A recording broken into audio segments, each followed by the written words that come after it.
What's up everyone, welcome to this video.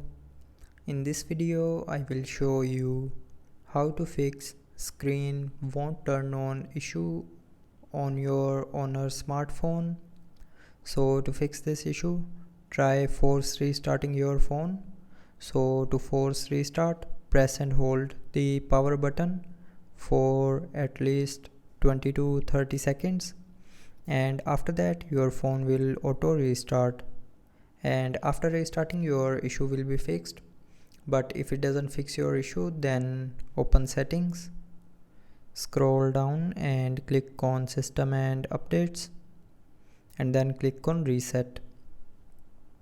Now from here tap on reset all settings, and then again click on reset all settings to confirm. So when you will click on reset all settings option here, it will reset all your mobile settings, but it will not delete any data from your phone. And after doing this, the screen issue will be fixed.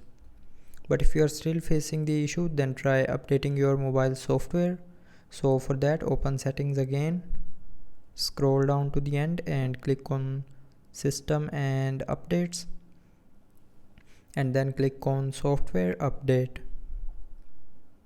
Now from here check if your phone is updated or not. So if your phone is not updated to the latest software version, then update your phone, and after updating your phone the screen issue will be 100% fixed. So that's how you can fix screen won't turn on issue on your Honor smartphone. So I hope you liked the video. Thanks for watching.